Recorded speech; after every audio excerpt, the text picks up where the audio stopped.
मी दिलीप गाडगे, सौरभ गाडगेंचे पप्पा आणि बाबा आणि वडील आणि मित्र.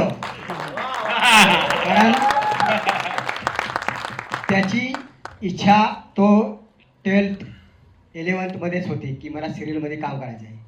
पण मी त्याला म्हटलं तू थांब जरा, आत्ताच नको, तू एकदा तू सिरियलमध्ये गेला की तुझे एज्युकेशन राहील. म्हणून तुला म्हटलं तू ग्रॅज्युएट हो पहिला. ग्रॅज्युएशन BCom केलं. BCom पण त्याचं कोरोनामध्येच ऑनलाईन परीक्षा झाली. मी त्याला काम पण पाहिलं होतं, पण कोरोनामध्ये ज्यांची कामं होती त्यांचीच सुटली. तर ह्याला म्हणजे नाहीच, म्हणजे भेटलंच नाही, सर्वच वाचले. आणि ते शेवटी त्याला जे हवं होतं तेच त्या कालावधीमध्ये 2-3 वर्षामध्ये सर्व म्हणजे महाराष्ट्रालाच नाही अख्ख्या जगाला त्याच्या कॉमेडीमधून हसवत सुटला तो. सर्वांना म्हणजे प्रत्येक सिरियलमध्ये ह्याच्यामध्ये मागच्या सिरियल लागायच्या, लोक बघून बघून कंटाळली. मग ह्यांच्या छोट्या हे जे ऑरेंज ज्यूसमध्ये एक एक जे टाकत होते आणि त्या कालामध्ये एक एक मित्र जुळत गेला. म्हणजे प्रत्येक मित्र समजा करण आहे, नील आहे, सिद्धांत आहे, म्हणजे प्रत्येकाचं बघायचं अरे हे आपल्या बाजूलाच राहतात, ठाण्याला राहतात, कळव्याला राहतात, भांडुपला राहतात. मग त्यांनी ती एकत्र आणून सर्वांनी आपली एक ऑरेंज ज्यूस गँग बनवली. आणि ऑरेंज ज्यूसची त्याची एक थीम आमच्या मुलाची होती, ऑरेंज ज्यूस. आणि त्या ऑरेंज ज्यूसच्या नावावर आपलं नाव त्यांनी ऑरेंज ज्यूस गँग ठेवलं. आणि आजच ती ऑरेंज ज्यूस गँग आपल्या या छोट्याशा रीलमधून ॲडव्हर्टाईजमधून आज मोठ्या पडद्यावर आलेले आहे. याचा मला माझ्या मुलावरती आणि माझ्या या सर्व त्याच्या मित्रावरती अभिमान आहे. हो, थँक्यू. प्रेक्षक आज मी आज इकडे उभा आहे. तर मला ह्या गोष्टीची फार कुतूहलता असायची नेहमी. आणि खरं सांगतो, लोकांना करोनामध्ये खूप त्रास झाला, पण करोनामध्ये ना आम्ही जी मजा केली आहे करण आणि नील, आणि त्याचं हे फळ त्याला आता मिळतंय. त्या फावल्या वेळामध्ये बाहेर जायचं नाही, काही नाही करायचं, इंटरनेट वगैरे हे सगळे प्रकार. आणि ते बघून नंतर एक एक मित्र जोडत गेले. आणि ही जी ऑरेंज ज्यूस गँग कळलं का, ते एकदम खतरनाक. आणि जे मला करायचं होतं ना माझ्या वयामध्ये, यांच्या वयामध्ये असताना, ते आता हे करतायत. बघून मला खूप बरं वाटतं, खूप बरं वाटतं. सगळ्यात शेवटचं ह्या सिनेमाचे जे काय पूर्ण टीम आहे आपली, त्यांना माझ्याकडून फार फार शुभेच्छा. असंच प्रेम राहू दे. ही मुलं तुमच्याकडेच ठेवून घ्या, म्हणजे काय आम्हाला डोक्याला त्रास नको. आम्ही येऊन पडद्यावरती बघू. धन्यवाद. शेवटचं वाक्य खरं होतं मनापासून. ऍक्च्युली आता आमच्या घरी उलट नेपोटिझम चालू आहे. माझ्यामुळे पप्पा एका नाटकात काम करतात, मराठी नाटकात. जर बघितलं नसेल तर बनवा बनवी नक्की जाऊन बघा.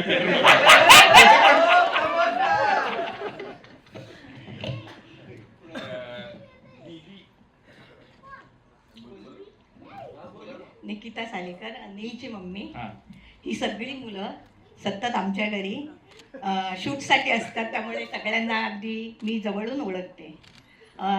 जेव्हा ह्या फिल्मची शूटिंग चालू होती तेव्हा नील म्हणाला की मम्मी पप्पा जरा एकदा बघायला.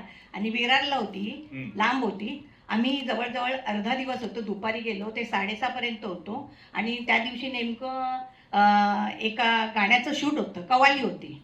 आणि मी म्हणते 3 ते 4च ओळी त्यांच्या त्या अर्ध्या दिवसात ऍक्शन नुसत्या चालू होत्या. म्हणजे मी म्हटलं किती एक म्हणजे नाही असंच झालं पाहिजे. रिटेक इतके होत होते म्हणजे आम्हालाच बघून दमल्यासारखं होत होतं. त्यांचं काय होतं माहीत नाही.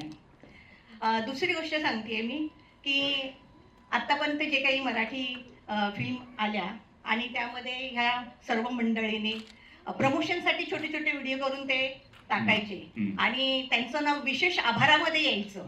आम्ही त्या फिल्म बघायला आम्ही जायचो आणि ते विशेष आभाराचा आम्ही व्हिडिओ काढून आमच्या स्टेटसला ठेवायचो. आज अशी कंडिशन आहे की ही मुलं अखंड म्हणजे अख्खीच्या अख्खी फिल्म मध्ये, अख्खीच्या अख्खी का म्हणते मी, कारण फिल्म मध्ये एक छोटासा पार्ट असतो, त्याला झाला निघा, दिसलं नाही दिसलं सारखं असतं. पण आज मी राम सरांचे खूप आभार म्हणते की या सर्व मुलांना तुम्ही अखंड दाखवलंय, म्हणजे त्यांचा पूर्ण पार्ट त्याच्यामध्ये आहे.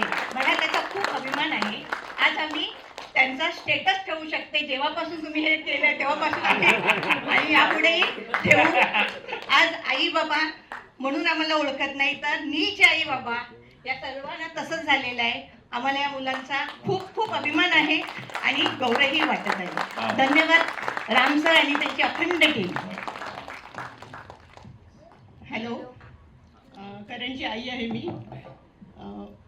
पारसी कॅफेपासून सुरू झालेला प्रवास ऑरेंज ज्यूस गँगचा आज थिएटरमध्ये आलेला आहे आणि तेव्हापासून ते काही ह्या मुलांनी एकत्र जे काही केलं आहे ते सगळ्यांनी बघितलेलं आहे. अर्थात आता सोशल मीडियावर ही मुलं सगळी फेमस आहेत आणि ते तर आम्ही बघत होतो की ही मुलं खूप पुढे जात आहेत आणि घरातून आमचा तसा पाठिंबा नव्हता पहिल्यापासून, हे आधी आम्ही सांगतो.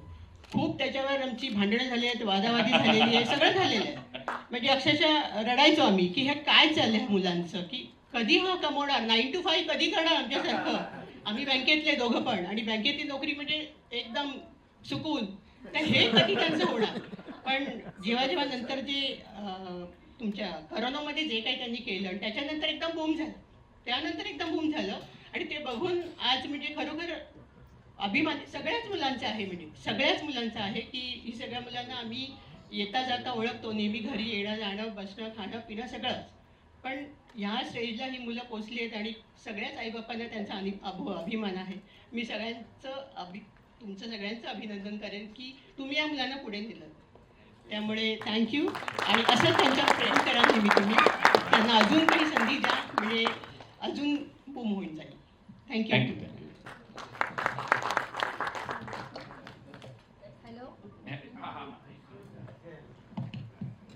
हॅलो, आज मला तर जेव्हा शुभम हे फिल्ममध्ये करायला लागला, छोटे छोटे नील, करण, सौरभ आणि त्यांनी प्रभादेवीला एक बॅनर लावलेला, त्याच्यासाठी पण त्याने मला पुष्कळ सांगितलं. मी त्याला म्हणायची, शुभम आज तू ग्रॅज्युएट झालेला मुलगा, तू हे काय करतोय? म्हणायचा, नाही मम्मी मी तुला करून दाखवेल. आणि मेन म्हणजे काय झालं, आता माझी खूप इच्छा अपुरी राहिली, कारण त्याच्या पप्पांची खूप इच्छा होती की त्याचा पिक्चर यावा आणि त्यांना तो पिक्चर बघायचाच होता. ते ज्या दिवशी त्यांचा बड्डे होता त्या दिवशी त्यांचा पूर्ण ऑफिस स्टाफ आला आणि त्यांना सांगितलं की माझ्या शुभमचा पिक्चर बघायला मी तुम्हाला घेऊन जाईल. आणि त्याच दिवशी ते आजारी पडले आणि 16 फेब्रुवारीला ते ऑफ झाले. फक्त तीच इच्छा माझ्या अपुरी राहिली.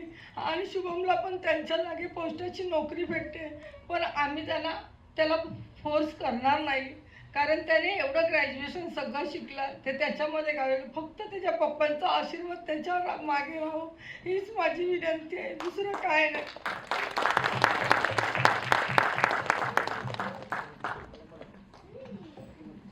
नमस्कार, मी सिद्धांची काकी.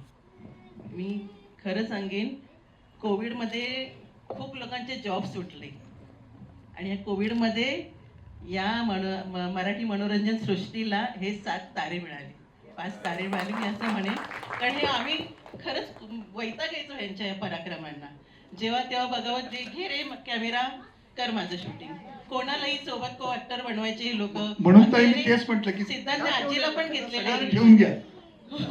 आणि आम्हाला असं वाटायचं की आता हे बस, म्हणजे मी त्याला बऱ्याचदा बोललेली पण आहे की काय फक्त तुम्ही रीलच पुढे काय करताय की नाही करताय.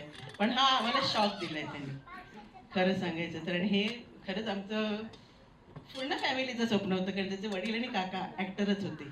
त्यांचं स्वप्न राहिलं होतं रंगभूमीवरती यायचं आणि ते सिद्धांतनी आमच्या सगळ्यांच्या वतीने पूर्ण केलंय.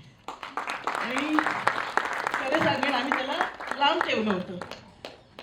घटना वाईट घडली त्यामुळे लांब ठेवलं होतं त्याला, जायचं नाही तू नाटकात, आणि तो आलाय आणि त्याने खरंच करून दाखवलं. ज्याला आम्ही विरोध करत होतो ती गोष्ट त्याने पूर्ण करून दाखवली. आणि म्हणून आज आम्ही खरं मी आता म्हणत होते आम्ही खाली थांबतो, कारण आमची पूर्ण फॅमिली आली आहे. आणि जे काही त्याने केलंय खरंच आम्हाला वाटलं नव्हतं की काय करतायत मुलं. 5 मुलं मिळत आहेत, आपलं कुठेतरी जातात, रस्त्यावर शूट करतायत. आणि काही जण म्हणाले होते की हे रील स्टार आहेत, कधी रिअल स्टार होऊ शकणार नाहीत. राम सर, मी खरंच तुमचे मनापासून आभार मानेन की या टॅलेंटला सुद्धा तुम्ही मोठा पडदा दाखवलात, जे गरजेचं होतं. कारण हे खरं स्वतः लिहितात, स्वतः त्याचं कॉन्सेप्ट बनवतात, स्वतःच एडिट करतात. म्हणजे जे मोठ्या पडद्यावरती बरीचशी काहीशे माणसं करतात काम, ते काम हे फार तर एक किंवा दोघं जण करतात. तर यांचं टॅलेंट तुम्ही आता जगासमोर आणताय, त्यासाठी संपूर्ण ऑरेंज ज्यूस गँगच्या वतीने मी तुमचे आभार मानते. धन्यवाद.